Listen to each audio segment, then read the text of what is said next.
You guys know how seriously I take my favorites. In particular, my annual end of the year yearly favorites.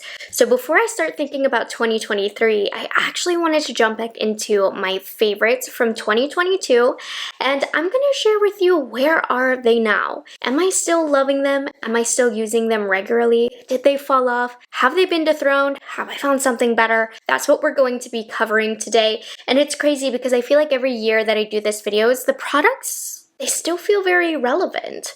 So let's go ahead and get started because it is a long one. We're going to get started with our primers. Last year was a very primer heavy year. Let me tell you, there were some amazing ones. I'm like pulling them all out here. So the first one is the Danessa Myricks Yummy Skin Glow Serum. So this is hydrating and it also leaves a very pretty glow to the skin. I feel like this is a newer product, but nope, it definitely launched last year. This is the perfect everyday summer primer. Honestly, there have been times where I've put this on my skin alone because it's hydrating and it smells like honeydew, which is delicious smelling, and it still is very much a part of my regular routine. It's a primer that I am still consistently recommending. So this remains a 2023 favorite. I don't know that it would necessarily be put in the video since it's not newly discovered in 2023, but it still is a top recommendation primer for me. So if you're looking for something lightweight but glowy, you're really going to enjoy this. This is one of my favorite products that Danessa Myricks has ever launched. Okay, I would say this one was probably my #1 favorite primer last year. This is the Hourglass Vanish Airbrush Primer. Something about it just smoothed my skin and it also felt soothing as well. It's really interesting and I feel like it does help with the blurring of the pores. Now what's interesting is while my love for this has not died, I definitely have been reaching for it a lot less. I think I've been playing so much with hydrating products that I haven't felt the need to go over with something like this, which is more smoothing. I think the main issue for last year, the reason why I love this so much, is because I felt like it was the year of skincare infused foundations, which weren't done very well and really emphasized my pores. They were just unflatteringly shiny, so I was reaching into this a ton to kind of aid that. I feel like the foundations that launched this year have overcome that gross, icky, skincare infused finish where it just wasn't flattering, so I have felt the need to reach for this a lot less. I still think the performance of it is great, and if you do have porous skin, particularly dry porous skin, this is definitely a top recommendation for me, but for some reason I have been reaching for it less. So do keep that in mind. But thinking about it, I don't think I've come across a better smoothing primer. So this is still at the top of the list for a smoothing primer. Okay, next up, we have the Chantecaille Sheer Glow Rose Face Tint. I always say this is exactly how it sounds. It's a sheer rose color, and it does leave that slight tint, and it does leave a nice glow to the skin as well. Now, what's special about this is truly skincare. Chantecaille does a phenomenal job with their luxury skincare line. That's almost what they're more known for as opposed to their actual color products. It smells so good as well. As somebody with deeply dry skin on some months, this is a game changer. It is extremely expensive, so I wouldn't purchase this on a whim. I would say if you do struggle from dry skin, particularly in the winter where sometimes it might be painful, something like this would be really nice because you are investing in a really luxury skincare product that is going to help soothe the skin, but it also does add that really pretty rosy tint. I didn't use this as much as I did last year. A huge part of that just has to do with the climate that I live in. It's more humid here, so my skin isn't in deep desire for super hydrating primers anymore. But this one is a really good one, and I do think sometimes, like, this is so expensive, I don't want to repurchase it, so I use it less because of how expensive it is. I reach for it on days that I really, really need it, but it still is a phenomenal product. And then the last primer that I have is from e.l.f.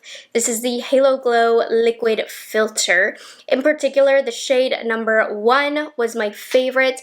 I still really enjoy this. I haven't been using glowy bases as much. I've been letting the foundations really speak for themselves, so this does get less use, but in some ways I like this better than the Charlotte Tilbury. I feel like it's a little bit more hydrating on the skin and it has more of a natural glow. It's actually really great great if you're not going to put much makeup on the skin or if you're going over it with a tinted moisturizer. The Charlotte Tilbury is definitely more metallic as well, so it just depends on what look you are going for. But this one, I like to pinpoint it on like high points of my face, maybe layer it up a little bit heavier, but I also do like to use it as I did today by just using my fingers to blending it out. Yeah, I mean, there's a lot of glowy primers that have launched, but this one still does remain a top recommendation, particularly when it comes to drugstore. I think this is one of the better ones you can pick up at the drugstore. She's kind of expensive for being drugstore. All right, let's get into foundations. Oof, last year was a good year for foundations. So ambient, well, it also was a bad year. Don't forget, those skincare infused ones, bad. But I have a lot of non-skincare infused ones, like the Ambient Soft Glow Foundation. This one has like a really nice, almost soft matte finish. The finish of it is very velvety on the skin. This still is one of my all-time favorite foundations. Truly, I am still loving it. It has not been dethroned. Honestly, last year I think was better in terms of the foundation launches. This one remains one of my all-time favorites because of how velvety it makes my skin look. Another one that is a top favorite, and these launched in the same time frame. This is the NARS Light Reflecting Foundation. It has a little bit more glow, a little bit of a lighter feel compared to the Hourglass, but it still does have that perfecting, smoothing finish. Just feels more lightweight on the skin.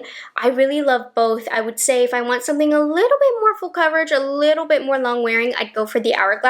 NARS, I think, is a little bit more day-to-day friendly, but both of them are some of my favorite formulas ever, so the love for them is still holding very strong. I actually just did a TikTok with this, the Catrice HD Liquid Coverage Foundation. It still is one of my favorites. So last year they reformulated this, and I loved the older formulation, but I liked the reformulation even better. So this remains my favorite full coverage, long wearing drugstore foundation.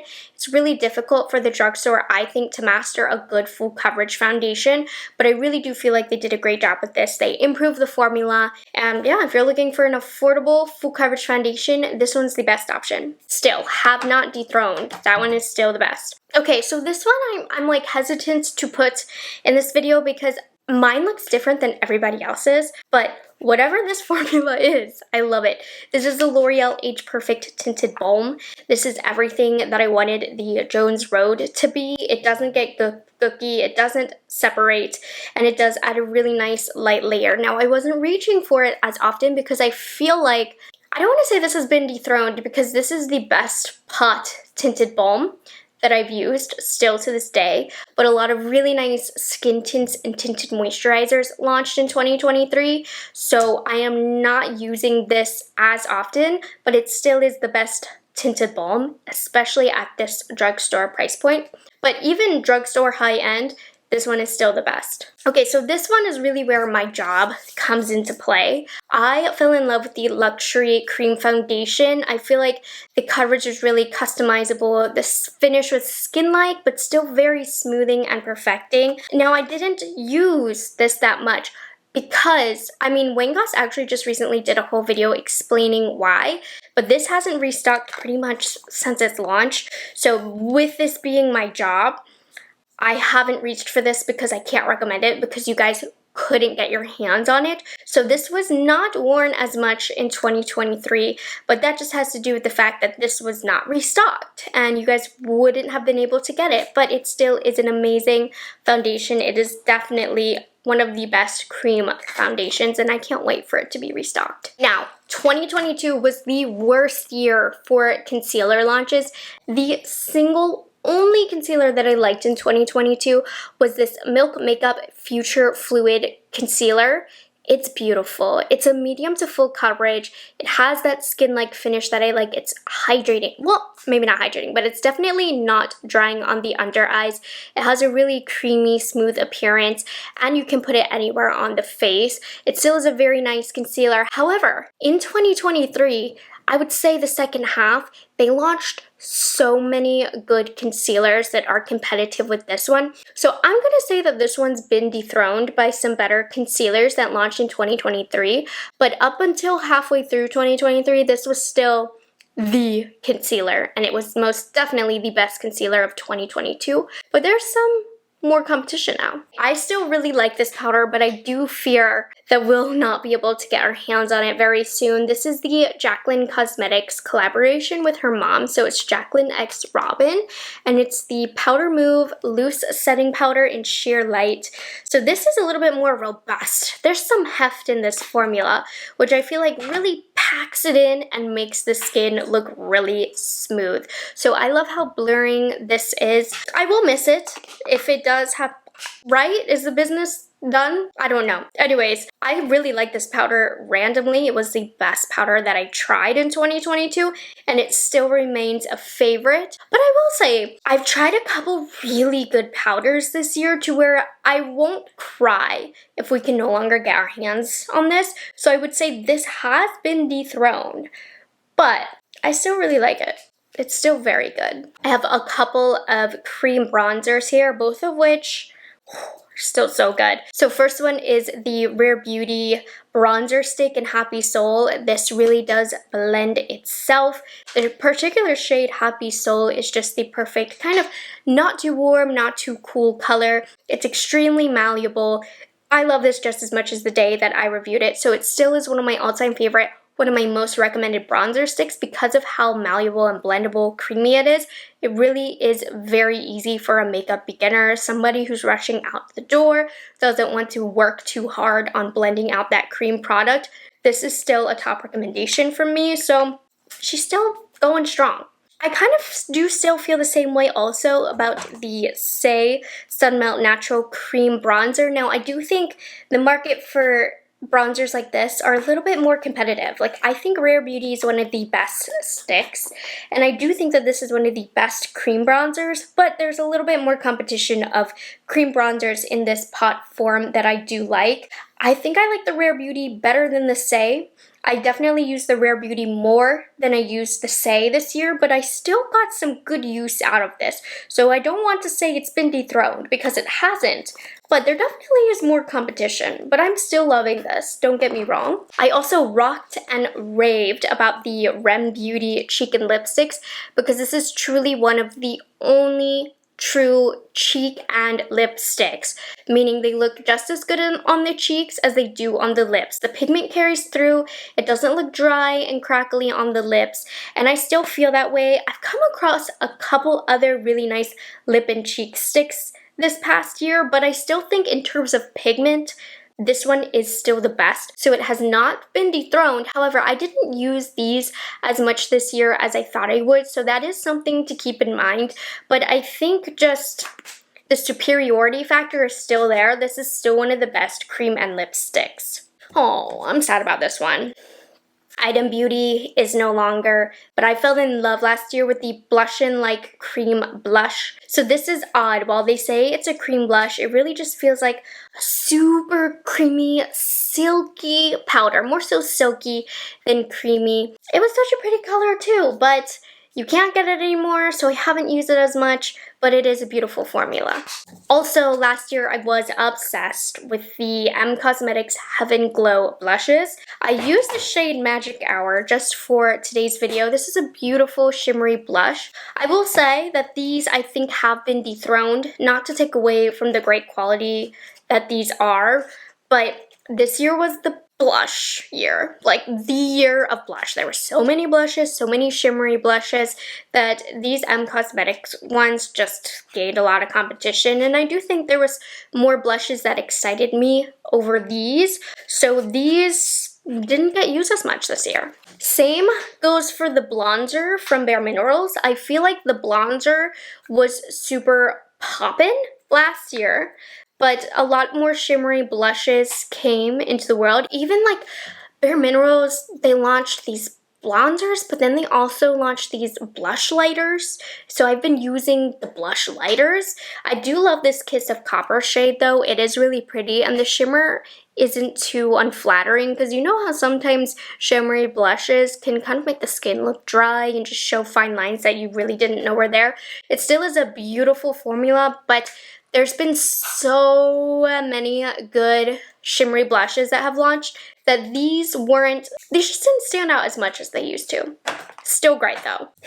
So I put I don't even remember why. But last year I put the Dior Backstage Rosy Glow Blushes back in my favorites, and I think it was because they were brought back on TikTok and it just reminded me how much I love these. Mine is like expired. I gotta buy a new one of this one. But this year, if you follow the industry, you would know that they launched more shades of this iconic blush. And I realized I like those shades kind of better than this one. I mean, I still really like this one, but mine has gotten old. It's lost the pigment that it's had, so I haven't been reaching for it. But I did love it enough to purchase the other colors. You can check out my review on that. I really liked those colors as well, but I actually think, hold on. I will be repurchasing this, so that should say something, but also so many pink blushes launched, so there's competition for this color as well. And then the last powder blush that I have is from Laura Mercier. So just the formula in general, I just feel like these are the golden standard for a good flat powder blush. I did pick up the shade Chai during the Sephora sale, so I am still loving these. I will say I forgot about them for a little bit, but when I picked up a new color recently for the Sephora sale, I'm back on these. Just the golden standard for a classic powder blush formulation, so we're still loving these. Two powder highlights to wax poetic about. Haus Labs. Last year was the first time that I tried these Bio Radiant Gel highlighters. These are still very much on the forefront of highlighters that I am grabbing for. They're so silky on the cheek. They don't emphasize texture too much. I do like the gel formulation, so there's not too much powder getting everywhere. It looks like a glaze on the skin. That's what I really like about these gel formulations. So these are still on the forefront of my favorites of highlighters that I'm using. I actually use them recently in a couple videos raving about them and recommending them. So yeah, we're still loving these. But honestly, this next product kind of forgot about, a little embarrassed because of how much I recommended these. But the Charlotte Tilbury Pillow Talk Multi Glows, and I think these were limited edition, so that does play into how often I'm using these. I only liked the lighter shade. The darker one was just a little too dark for me. But the lighter one, I did use it today. It's very pretty. I don't feel bad about recommending it because I do feel like it's a gorgeous highlight, but bam. Good highlighters, I feel like nowadays really are a dime a dozen. There are so many good highlighters. This one was one of them. It's not super special, probably too expensive because it's Charlotte Tilbury, especially in this year's economy. I wouldn't recommend these all over again. So these have been dethroned, but they're still really nice. As the TikTokers would say, this palette right here is my Roman Empire. Which, if you don't know what that means, it pretty much is like something that you think about every day. Almost haunts you in a way, right? So this Elephant Hourglass Ambient Lighting Edit palette was one of my favorites that they ever launched last year. And I mean, I am using the new ones that launched this year just as much. So my love for these types of palettes haven't died. But especially when I was reviewing the ones that launched this year, I was always referring back to the Elephant because this is the perfect curation of colors for my skin tone. I love the pinky blushes. I love the bronzer.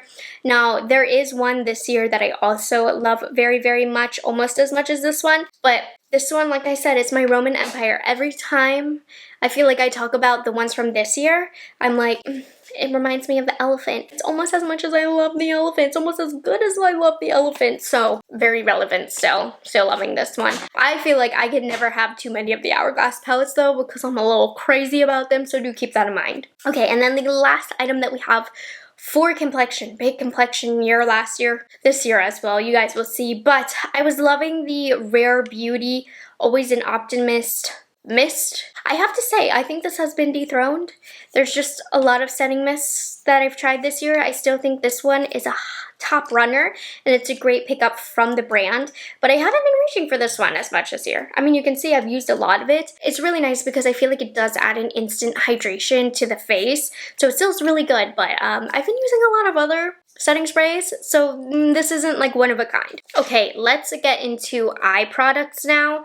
So we'll start off with one that I cannot STFU about. This is the Too Faced Fluff and Hold Laminating Brow Wax. So I'm still loving this. This is one of my favorite, no, this is my favorite eyebrow gel, but this is like my third or fourth one. And I feel like this one, the white residue has really started to show in my brows way quicker than the older bottles that I've gone through. So I'm a little concerned about that. So I have to be a little bit careful. I can't keep going back and forth because then the white residue starts to build. It looks like dandruff in my brows, which is not cute. But I've only noticed it with this one. So I'm hoping it's just this one. But anyways, I like this one because it makes the brows look voluminous. You guys know I love the Rephr one, but the Rephr one you have to like kind of stick it to your face and that flattens it and that gets rid of that volume and fluffiness. This still has that super strong hold but really keeps a fluffy look to the brows. So it still is my #1 favorite brow gel. I haven't found a new one that I like more than this. Then we have Boundless Bisque. This is from Makeup Forever. It's their Artist Color Pencil. I feel like Boundless Bisque has been in my routine for years. That's how often I'm using it. Literally every single time I do my makeup. Today I just used it to clean up under my brows. This is like my second one, which is pretty good for me to get through a product even at all. But you guys, this is so versatile. You can use it anywhere to clean up under the brows, to brighten up the waterline, I don't know, to highlight, to clean up around the lips. This is such a useful color just for cleaning up and brightening. So I highly recommend this one. It's a drier consistency, but it still is one of my faves. Okay, this one, the packaging is like disintegrating. This is a Jaclyn First Base eyeshadow primer. It still is one of my favorite eyeshadow primers because it almost blurs the eyelid. It's great for mature eyelids. I haven't come across a eyeshadow base that does what this does in terms of blurring, but like, what is happening with the packaging here? Right, and the future of this brand is in question. I'm probably gonna throw this away after this video because what is happening with the packaging? I don't know. But I did love the formula of it so much, but I'm not using it as much because of that terrible packaging. What is happening with that? Okay, eyeliners. Last year was the year of brown eyeliners. Some things have changed in terms of my preference. I mean, I still love brown eyeliners, but I actually haven't even really been reaching for eyeliners. I've just been using eyeshadow. But last year I did discover Jones Road, the best pencil in the shade brown. This is still the best pencil because it is like eyeshadow. The formula of this has like a soft powdery application and a soft powdery look. So it really is like putting on a brown eyeshadow on your lash line in pencil form. So I'm still loving this one. Now, one that has been dethroned that I haven't been reaching for is this one from Charlotte Tilbury. It's their Rockin' Kohl. So it is a kohl liner. There is more intensity to it. I have it in the shade Barbarella Brown. So this is still a really nice kohl pencil, but I haven't been into intense eyeliner really, especially for an everyday look. Now this is a pencil, so it's not like a liquid liner or anything, but if I'm reaching for a brown pencil, it's been the Jones Road. So yeah, this one has been dethroned. Still good though. And then this one is the liquid liner that I got into last year. This is the One Size Point Made waterproof liquid eyeliner pen in the shade Busty Brown. Now, I'm off of liquid liners, so this has been dethroned. This shade is such a unique shade of brown, but lately I just feel like liquid eyeliners, unless for special events or more dramatic looks, I'm not reaching for liquid liners. And even then I'm still using just eyeshadows. So not because it's bad, but because I'm just not using this style of product anymore. This has been dethroned. I discovered 3 mascaras last year and 3 that I'm still using to this day. I haven't really discovered that many new and exciting mascaras this year, so all 3 of these are super relevant still in 2023, beginning with probably the #1 mascara in my collection. Definitely the #1 mascara at Sephora. This is the Tower 28 Make Waves mascara. So if you have Asian lashes, I highly recommend this mascara because I feel like it gives my lashes a good lift to them and separation, which makes the lashes look fuller. So that's the one I have on this eye. Rare Beauty, she's giving volume. She's actually giving a little bit more than I thought than the Tower 28. The Tower 28, like this looks more fibrous. This is the Rare Beauty and a little bit more lengthy, so interesting seeing them side by side. But I prefer the brush of the Tower 28, but the Rare Beauty also is one of the most beautiful buildable mascaras on the market. This is my second Rare Beauty mascara, so there you go. Loving that one. Speaking of, all of these I'm on my seconds or thirds.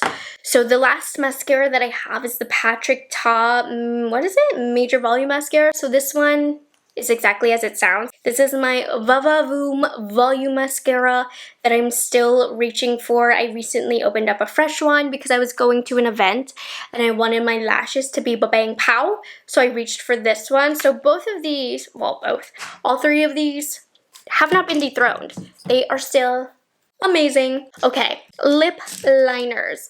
I have been wearing the same liners that I wore last year, this year as well. So, well, the first two formulas. We'll talk about the third one. But the first formula, we're back into the Makeup Forever Artist Color Pencils. These are just the best. I've found even deeper love for them somehow this year. But anyways, Anywhere Caffeine, the best everyday lip liner. It also is the best because I feel like this year I haven't been putting on as much lip products. It's mostly been like lip balms and lip glosses and lip oils. This is the perfect background to a lip gloss, lip oil, lip balm because it looks really natural even as those products that I put on top, which just by nature, they don't last as long on the lips. This looks natural when they start to wear off. So Anywhere Caffeine is the best fuller pout, but still quite natural contoury shade. And again, it's that dry formulation that I really like. Now, the Tower 28 one-liners, also a favorite of mine still this year. The shade Work of Art's probably my favorite. These have a touch more of a creamy feel comparing it to the Makeup Forever, which almost blend out like a powder. So these are more of like a true creamy lip liner, but they're still a drier formulation and you can sharpen them, which is what I like. I like a good wooden lip pencil, but these shades are just very natural in a good way, which means they are great with so many products you put over top. Now, the lip liner formula that I fell off of, not because it's bad, but just because I've been reaching for those two more, are the Nabla Close-Up Lip Shapers. They had this nude collection, and nude number 2 and number 3 I was using like crazy last year because they were such natural shades. Formulation-wise, these are the creamiest of the three, and maybe that's why I fell off of them, because generally speaking, I do prefer a drier lip liner formulation, and these are just so creamy. Perfect shades, don't have anything bad to say about them, but I haven't been mindlessly reaching for them. So, those have been dethroned, I guess. All right, let's get into lip products. Merit Beauty, I'm still loving this lipstick. This is the shade Baby, which is a pretty kind of like mauve-y shade. Merit, randomly, I feel like this is one of the most luxurious lipsticks on the market. From the packaging to the formulation, I did add a couple other shades this year. I will say I haven't been reaching for lipsticks just in general as much this past year. I've just been going straight for the gloss, and there's been so many like hybrid gloss lipstick formulations that I've been reaching for over a traditional bullet lipstick. I still, as a bullet lipstick formulation, think that this is one of the best, but lipsticks as a whole, I've been reaching a lot less for. Now, something a little bit closer, these are still kind of like a lipstick, but they have more of a shine to them. ColourPop Glowing Lips. I stinking love these still. This is still my favorite lip formula that ColourPop has ever launched. I have so many colors of these that I've collected. I just throw these in my purse because they're cheap. I probably lost a ton of them too. Today, I just have a little bit of the shade Get Right, which is this reddish shade for the holidays that I'm using. Kind of trying to do that Korean blotted lip technique so that it's not as harsh. But I love these because these are like a lipstick with a little bit more hydration and a shine to them. But because they lean more towards the lipstick family, they do have a little bit more longevity. And the best part is they're super, super cheap. So I literally lose them all the time and I don't care. But I still keep coming back for more colors because it's one of my favorite affordable lip formulations. So we're still loving these. I have not been into liquid lipsticks this year. I normally get into liquid lipsticks around this time of year because holiday lips, I just think when it comes to a red for events, I'm going for a liquid lipstick to make them last. So last year, my favorite liquid lipsticks were the Maybelline Stay Matte liquid lipsticks. I mean, honestly, these are the longest lasting product you can put on your lips. But I haven't been reaching for liquid lipsticks. They've just been really intense for me. I've been going for the softer look this year. So these have not been dethroned. These are still the longest lasting liquid lipsticks. But liquid lipsticks have not been on my to-do list. I have not been wearing them very often. And then lastly, I have a lip gloss formula that I discovered last year. And then the very last product, I have a lip gloss formula that I discovered that was kind of life-changing. So these are the City Lips Plumping Lip Gloss. These are how would I describe them? They're just stunning. That was very underwhelming of an explanation, but these smooth over every line and crevice on the lips. They make the lips look so juicy. They do have a thicker, kind of sticky feel to them, which is off-putting, but it also makes it last longer. These give the look of a juicy, juicy, juicy lip. Now, as much as I still love these are one of my favorite lip gloss formulations. I've been on lip oils over lip glosses because the lip oils are a little bit more hydrating. That's just the nature of the product. So, have I been using these lip gloss formulas as much? No, but I do think they are one of the best lip gloss formulations, and I'll come back around to these. I know I will because they're one of my favorites, but lately it's been all about the lip oils for me. There we have it, you guys. Those are all of the products that were my favorites in 2022 and where they are now. So I hope you guys enjoyed this video and found it helpful. I will, of course, be coming up in the next couple of weeks with my ultimate favorites of 2023, so stay tuned. I have to start sitting down and pulling products. That video always makes me very nervous, but I'll catch you guys in the next one. Have a good one.